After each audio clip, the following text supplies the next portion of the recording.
স্বাগতম বন্ধুরা, স্টাডিসিসে আজকের এই বিশেষ ভিডিওর নাম জীবনের জন্য পানি, একটি নীল নকশা।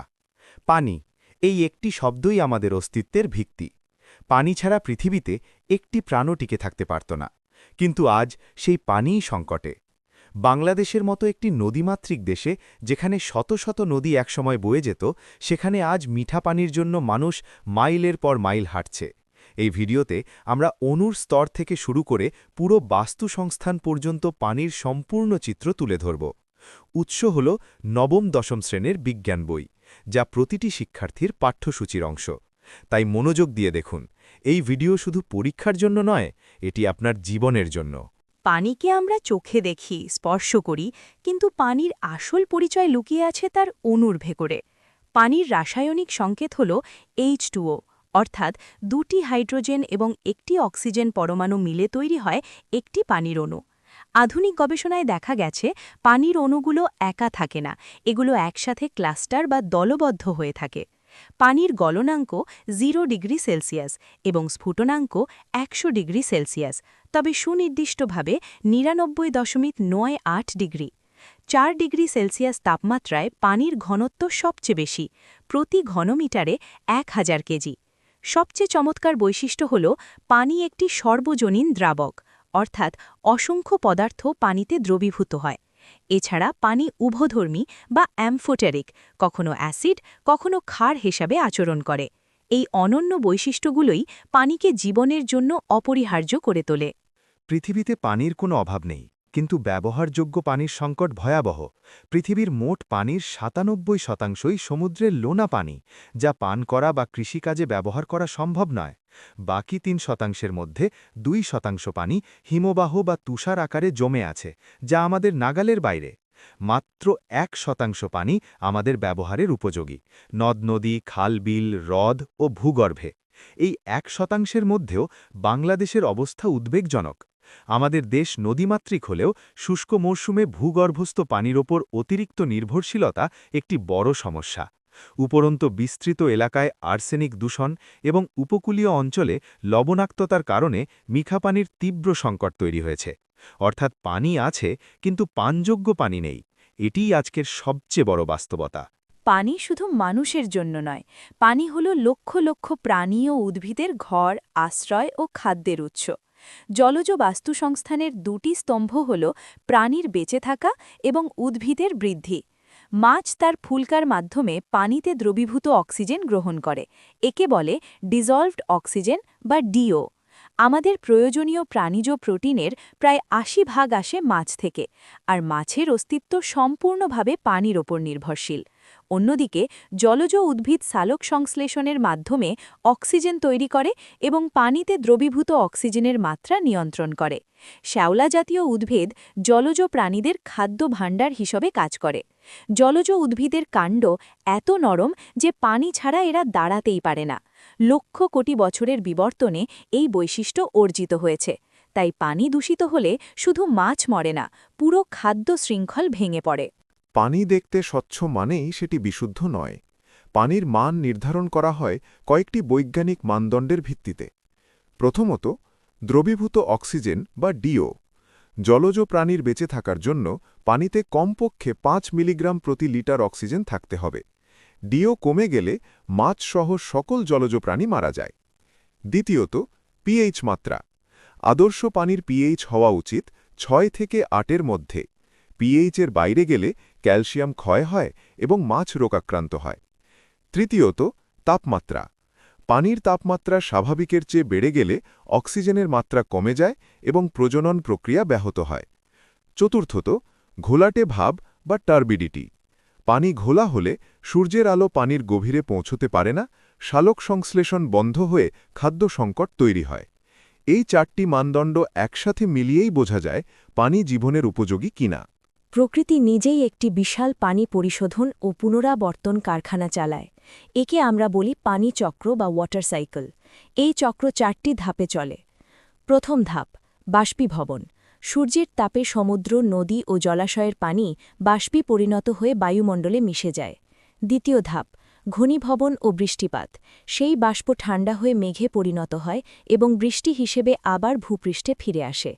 তৃতীয় ধাপ নদী ও ভূগর্ভস্থ পানি বৃষ্টির পানি নদী ও ভূগর্ভে জমা হয় চতুর্থ ধাপ আবার বাষ্পীভবন শুরু এই পুনরাবর্তন না হলে পুরো পৃথিবী মরুভূমি হয়ে যেত এবং ফসল উৎপাদন সম্পূর্ণ বন্ধ হয়ে যেত কিন্তু মানবসৃষ্ট দূষণ ও জলবায়ু পরিবর্তন এই স্বাভাবিক চক্রকে ব্যাহত করছে পানিচক্র রক্ষা করা মানে আমাদের নিজেদের অস্তিত্ব রক্ষা করা দূষিত পানি পান করলে নানা ধরনের রোগ হয় তাই পানি বিশুদ্ধ করা আমাদের দৈনন্দিন জীবনের অপরিহার্য অংশ পানি বিশুদ্ধকরণের 4টি প্রধান পদ্ধতি রয়েছে প্রথমত পরিস্রাবন বা ফিল্ট্রেশন বালির স্তর বা আধুনিক ফিল্টার ব্যবহার করে পানির অদ্রবণীয় ধুলাবালি ও ময়লা দূর করা হয় দ্বিতীয়ত ক্লোরিনেশন ব্লিচিং পাউডার বা সোডিয়াম হাইপোক্লোরাইট NaOCl এবং হ্যালোজেন ট্যাবলেট দিয়ে পানির রোগ জীবাণু ধ্বংস করা হয় তৃতীয়ত স্ফুটন বা বয়েলিং পানিকে অন্তত 15-20 মিনিট ফুটিয়ে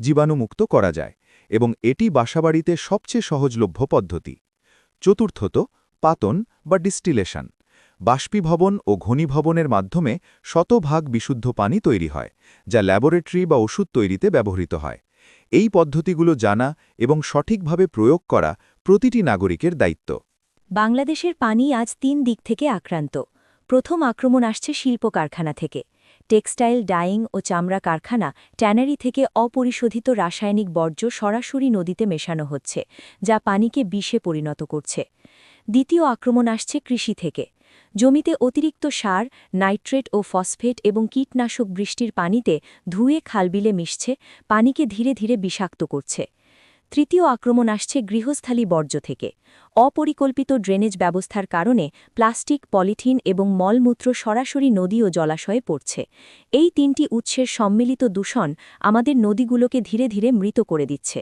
বুড়িগঙ্গা শীতলক্ষা তুরাগ একের পর এক নদী দূষণের শিকার হচ্ছে এটি কোনো ভবিষ্যতের ভয় নয় এটি আজকের বাস্তবতা পানির সবচেয়ে বিপজ্জনক দূষণ সেটি নয় যা আমরা দেখতে পাই বরং সবচেয়ে ভয়ঙ্কর দূষণ সেটি যা চোখে দেখা যায় না পানিতে 3টি অদৃশ্য ঘাতক লুকিয়ে থাকে প্রথমটি হল পারদ বা মার্কারি এটি মস্তিষ্ক বিকল করে যকৃতে ক্যান্সার তৈরি করে এবং জন্মগত বিকলাঙ্গতা সৃষ্টি করে দ্বিতীয়টি হল সীসা বা লেড এটি তৃষ্ণাবোধ খিটখিটে মেজাজ রক্তশূন্যতা এবং কিডনি ও মস্তিষ্ক বিকল করে দেয় তৃতীয়টি এবং বাংলাদেশের জন্য সবচেয়ে মারাত্মক হল আর্সেনিক বাংলাদেশের ভূগর্ভস্থ পানিতে আর্সেনিক দূষণ একটি জাতীয় বিপর্যয় এর ফলে আর্সেনিকোসিস রোগ ত্বক ও ফুসফুসের ক্যান্সার হয় একটি বিশেষ উদাহরণ 2011 সালে জাপানের ফুকুশিমা দুর্ঘটনায় তেজস্ক্রিয় পদার্থ পানিতে মিশে সমুদ্র ও খাদ্যদ্রব্য দূষিত করেছিল এই অদৃশ্য ঘাতকদের বিরুদ্ধে সচেতনতাই একমাত্র সুরক্ষা দূষণের বিরুদ্ধে লড়াই করা সম্ভব যদি ইচ্ছাশক্তি থাকে আমেরিকার ওহাইও রাজ্যের ইরি হ্রদ এর জ্বলন্ত উদাহরণ 1960-এর দশকে ডিটারজেন্ট কারখানার ফসফেট বর্জ্য ফেলার কারণে হ্রদটি মৃত ঘোষিত হয়েছিল পানিতে অক্সিজেন শূন্য হয়ে গিয়েছিল কোনো প্রাণী বাঁচতে পারছিল না কিন্তু কঠোর আইন প্রণয়ন ও বর্জ্য নিষিদ্ধ করার পর মাত্র 10 বছরের মধ্যে হ্রদটি আবার জীবন ফিরে পায় অপরদিকে আমাদের বুড়িগঙ্গা নদীর অবস্থা আজ সেই মৃত ইরি হ্রদের মতোই ট্যানারি ও শিল্পবর্জ্যের কারণে বুড়িগঙ্গার পানিতে দ্রবীভূত অক্সিজেনের পরিমাণ প্রায় শূন্য মাছ বা জলজ প্রাণীর অস্তিত্ব নেই ইরি হ্রদের মতো কঠোর পদক্ষেপ না নিলে এই বিপর্যয় ঠেকানো অসম্ভব আশার কথা হল বুড়িগঙ্গা দূষণমুক্ত করার পরিকল্পনা ও কাজ শুরু হয়েছে জলবায়ু পরিবর্তন বা বৈশ্বিক উষ্ণতা শুধু তাপমাত্রার সমস্যা নয় এটি পানির সংকটকে বহুগুণে বাড়িয়ে দিচ্ছে এবং বাংলাদেশ এর সবচেয়ে বড় শিকার এই চেইন রিঅ্যাকশন 4টি ধাপে ঘটে প্রথম ধাপ তাপমাত্রা বৃদ্ধি বায়ুমণ্ডলের তাপমাত্রা বৃদ্ধির ফলে মেরু অঞ্চল ও হিমালয়ের বরফ গলে যাচ্ছে দ্বিতীয় ধাপ সমুদ্রের উচ্চতা বৃদ্ধি গলা বরফ সমুদ্রে পড়ায় পানির স্তর বাড়ছে বাংলাদেশের প্রায় 1/3 ডুবে যাওয়ার আশঙ্কা রয়েছে তৃতীয় ধাপ লবণাক্ততা অনুপ্রবেশ সমুদ্রের লোনা পানি মিঠা পানির নদী ও ভূগর্ভস্থ স্তরে প্রবেশ করছে চতুর্থ ধাপ বাস্তুসংস্থান ধ্বংস লবণাক্ততার কারণে জলজ প্রাণী মারা যাচ্ছে কৃষিকাজ ব্যাহত হচ্ছে এবং পানযোগ্য পানির তীব্র সংকট তৈরি হচ্ছে এই সমস্যা মোকাবেলা না করলে আগামী প্রজন্ম এক মহা বিপর্যয়ের মুখে পড়বে বাংলাদেশের নদীগুলো আজ একটি ভয়াবহ দুষ্টচক্রে আটকে গেছে, যাকে বলা যায় সিস্টেম ফেলিয়ার। এই চক্রের ৩টি শাখা একসাথে কাজ করছে। প্রথমত নদী ভাঙন ও পলি জমা বা সিলটেশন। প্রাকৃতিক কারণে নদীর তলদেশ ভরাট হয়ে নাব্যতা কমছে, যেমন পদ্মা নদীর পাকশি ব্রিজের নিচের অবস্থা। দ্বিতীয়ত অবৈধ দখল বা এনক্রোচমেন্ট। নদীর গতিপথ পরিবর্তন করে আবাসিক ও বাণিজ্যিক স্থাপনা নির্মাণ করা হচ্ছে, নদীর স্বাভাবিক প্রবাহ রুদ্ধ হচ্ছে। তৃতীয়ত বর্জ্য ব্যবস্থাপনার ব্যর্থতা। ঢাকা শহরে প্রতিদিন প্রায় ৫০০ মেট্রিক টন কঠিন বর্জ্য অপরিকল্পিতভাবে নদী ও জলাশয়ে ফেলা হচ্ছে। এই ৩টি শক্তির সম্মিলিত আঘাতে বুড়িগঙ্গা, শীতলক্ষা, বালু নদীর মতো গুরুত্বপূর্ণ মিঠা পানির উৎসগুলো মৃতপ্রায়। এই চক্র ভাঙতে না পারলে বাংলাদেশের পানি সংকট আরও গভীর হবে। সমস্যা যখন বিশাল, সমাধানও সম্ভব যদি সঠিক পদক্ষেপ নেওয়া হয়। পানি সংরক্ষণ ও দূষণ প্রতিরোধের ৩টি মূল কৌশল রয়েছে। প্রথমত, শিল্পক্ষেত্রে ইটিপি বা এফ্লুয়েন্ট ট্রিটমেন্ট প্ল্যান্ট বাধ্যতামূলক করা। কারখানার বর্জ্য সরাসরি নদীতে না ফেলে ইটিপির মাধ্যমে পরিশোধন করে বিষমুক্ত করতে হবে। এটি আইনি বাধ্যবাধকতা হওয়া উচিত। দ্বিতীয়ত, বৃষ্টির পানি সংরক্ষণ বা রেইন ওয়াটার হারভেস্টিং। শহরের বাসাবাড়ির ছাদে এবং ভূগর্ভস্থ স্তরে বৃষ্টির পানি ধরে রাখার ব্যবস্থা করলে পানির সংকট অনেকটা কমানো যায়। তৃতীয়ত, জলাভূমি রক্ষা ও সচেতনতা বৃদ্ধি। নিচু জলাভূমি ভরাট বন্ধ করতে হবে।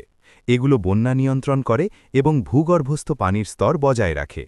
পাশাপাশি ব্যাপক জনসচেতনতামূলক কার্যক্রম পরিচালনা করতে হবে। প্রতিটি নাগরিকই এই পরিবর্তনের অংশীদার হতে পারেন। পানি সংরক্ষণ শুধু একটি দেশের বিষয় নয়, এটি বৈশ্বিক দায়িত্ব। তাই আন্তর্জাতিকভাবে দুটি গুরুত্বপূর্ণ চুক্তি রয়েছে। প্রথমটি হল রামসার কনভেনশন। ১৯৭১ সালের ২রা ফেব্রুয়ারি ইরানি স্বাক্ষরিত এই আন্তর্জাতিক চুক্তির উদ্দেশ্য হল বিশ্বব্যাপী গুরুত্বপূর্ণ জলাভূমি সংরক্ষণ করা। বাংলাদেশ ১৯৯২ সালে এতে সম্মতি জ্ঞাপন করেছে। সুন্দরবন ও হাকালুকি হাওর এই কনভেনশনের আওতাভুক্ত। দ্বিতীয়টি হল আন্তর্জাতিক নদী কনভেনশন বা ইন্টারন্যাশনাল ওয়াটার কোর্স কনভেনশন। ১৯৯৭ সালে জাতিসংঘ কর্তৃক গৃহীত এই চুক্তির উদ্দেশ্য হল একাধিক দেশের মধ্যে দিয়ে প্রবাহিত নদীর পানির সুষম বণ্টন নিশ্চিত করা। কোনো দেশ একতরফাভাবে অন্য দেশের পানির অধিকার ক্ষুণ্ণ করতে পারবে না, এটি এই চুক্তির মূলনীতি। বাংলাদেশের জন্য এটি অত্যন্ত গুরুত্বপূর্ণ, কারণ আমাদের নদীগুলোর বেশিরভাগ উৎস ভারত ও মিয়ানমারে। আমরা যা জানলাম তা কেবল বিজ্ঞানের পাঠ নয়, এটি জীবনের পাঠ। সৃষ্টির আদিকাল থেকেই মানুষের 5টি মৌলিক অধিকার খাদ্য, বস্ত্র, বাসস্থান, শিক্ষা ও চিকিৎসা প্রতিটি প্রত্যক্ষ বা পরোক্ষভাবে পানির ওপর নির্ভরশীল। বিশুদ্ধ পানি পাওয়া প্রতিটি নাগরিকের জন্মগত অধিকার। কিন্তু আজ সেই অধিকার বিপন্ন দূষণ, অব্যবস্থাপনা ও জলবায়ু পরিবর্তনের কারণে। এই অমূল্য সম্পদের অপচয় রোধ ও উৎস সংরক্ষণ করা আমাদের সম্মিলিত নৈতিক দায়িত্ব। মনে রাখবেন, পানি ছাড়া কোনো অধিকারই টিকবে না। আপনি যদি প্রতিদিন একটু সচেতন থাকেন, পানি অপচয় না করেন, নদী দূষিত না করেন, অন্যদের সচেতন করেন, তাহলে আমরা মিলে এই সংকট মোকাবিলা করতে পারব। স্টাডিসিসের সাথে থাকুন, জানুন, শিখুন, এগিয়ে যান। ধন্যবাদ।